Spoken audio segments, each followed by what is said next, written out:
One of Boston's newest nightclubs will be the setting for a theatrical review mixing dance and jazz, celebrating a theme of liberation and the city itself. Premiering August 12th at Big Night Live on Causeway Street, it's called Follies for Boston, presented by She Party Productions. We'd like to welcome its creator and producer, a dancer, educator, and choreographer, Melanie Cox. Thank you very much for being with us, Melanie.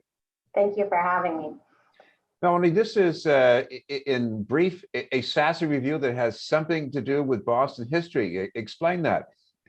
Sure. So our show is a Sassy review. It's kind of an edgy kind of cabaret style dance that takes cues from Boston history. For instance, we have an act called the Quartering Act, which is kind of a sassy dance piece inviting people back into your home like the Quartering Act did. And it's just a way to take acts from history and turn it into kind of a cheeky review that's entertaining, but still takes its cues from Boston. But a lot of this has to do with jazz, and we're talking about live jazz. What's the connection there? So we call it a jazz on jazz review because we have a live jazz band and we have a true classic jazz dancers creating this amazing entertainment. So a lot of people ask me, what is a jazz on jazz review? It is jazz choreography on top of awesome jazz music. You know, when I see words like cabaret or follies, you know, I'm going way back, you know, Weimar, Germany, or Paris in the time of Toulouse-Lautrec. But at the same time, when I look at the background of dancers, there are a lot of new styles putting into the blender here. Can you tell us about that mix? Sure. So we're really taking a classic jazz. We want that feeling of that cabaret club vibe with our dancers. There's our dance, you might think of like a Broadway style dance, Broadway style jazz, compared to some of the contemporary dance you see now. So we're taking Fosse, Jerome Robbins, those types of artists. You'll feel that influence in our choreography. One of the things that also occurred to me, because when I heard some of the music, it reminded me of this great period for jazz, the late 1950s, early 1960s, somewhere between bop and post-bop. And that's a time, I mean, I love the music, but that's a time when jazz seemed to be going its separate way, farther away from dance. So what's it like when you bring the dance back into the jazz? It's so inspiring as a choreographer and as dancers to have such intricate music to create movement.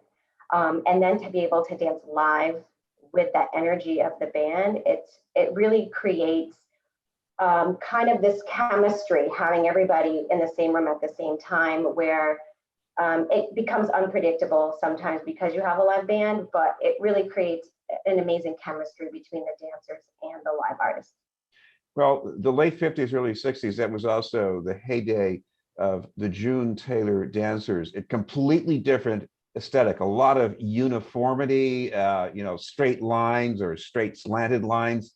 When I look at the dancers here and the movement, it's quite different. How would you explain that? We're kind of taking a more contemporary look at it. So we're taking hints from historical choreographers, like I mentioned, but we're making it current, and we're making it in a way where female dancers can really express themselves on the stage and feel super confident in a way that maybe they couldn't before.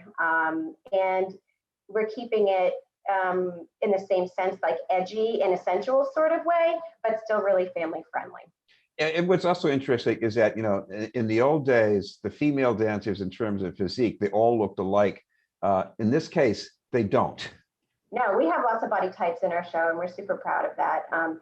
We just want our dancers and our audience to have a sense of our cast being really confident in who they are as dancers and artists, and in their ability to appear in a healthy way. And our dancers are in magnificent shape. They have a lot of endurance to get through this type of show, but their body types are all different sizes. Tell me a little bit more about the backgrounds, because, you know, people who go there, at least on the surface, they're going to see the Sassy review part. But, you know, a lot of these dancers, they are teachers, they are choreographers, they're very creative. So how do you get those two things to reconcile? Yeah, so they're all college graduates. They're all educated, beautiful humans in our show who have degrees in dance, and they also are professionals in other areas too. So they have second jobs. A lot of artists have second jobs and kind of piece together their careers. Um, and I myself am a teacher, and I am a choreographer. I'm a Pilates instructor. And the same thing with our cast. They teach other students different genres of dance. Um, I really found a cast that I'm super proud of, that are professional, are thoughtful, are respectful. Our band is respectful of our dancers and the way that we move. It's a really beautiful, cohesive environment, and I just love the way they all work together and the way they represent themselves, as the way, including the way they represent our company. I got to ask you what it's like for the full cast to be getting into action after the pandemic. I mean, I had a hard enough time getting used to walking down the street again. What's it been like for these dancers?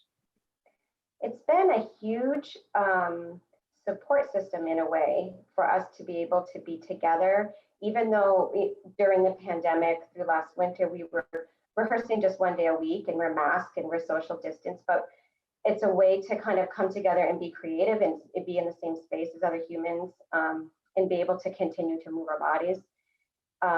It was, a great support to each other, and just in a way to be healthy, as well as the band. Just staying connected. We shot a music video, which was challenging, but we were able to do that. And I think, the pandemic certainly was challenging, but we're so thankful we were able to still connect and rehearse, even though we couldn't perform, and continue to elevate the show and take advantage of that downtime in a sense, where we could really kind of regroup and reinvent some parts of the show that we wanted to elevate. Well, you're going to a different venue with the next premiere at Big Night Live. Can you tell our viewers a little bit what that space is like and what it would feel like to be in the audience? It's a fantastic space. It feels like a Las Vegas club kind of. It has a beautiful stage, a beautiful lighting and sound system, of course, because it hosts lots of big bands in there. But it also has like a vibe where you have like booths and raked seating where you can sit in the comfort of a booth and be at a show. There's also a small bites menu from their in-house restaurant, as well as a bar. So you're going to walk in, be able to have a drink, be able to sit down with your group, feel safe in a way that we have the seating set up that, people still might be a little sensitive to COVID right now. And the seating is set up in a way that you can stay in your group when you arrive, and feel comfortable.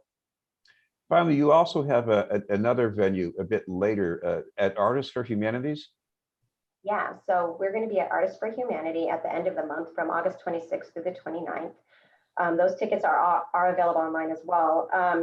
And that's providing us with a whole different vibe. It's a blank canvas kind of space where we can come in and create the ambiance ourselves. So we are bringing in our own tech, our own staging, creating a bar, the same idea where you can come in, enjoy a cocktail, go to a show, and create a real nice evening for our guests. And finally, Melanie, we should mention that if people want some more details about times and places, where can they find that? So we're directing everyone to our website, which is www.thebostonsheparty.com. And there's links to tickets, both at the Big Night Live event, as well as the Artists for Humanity events.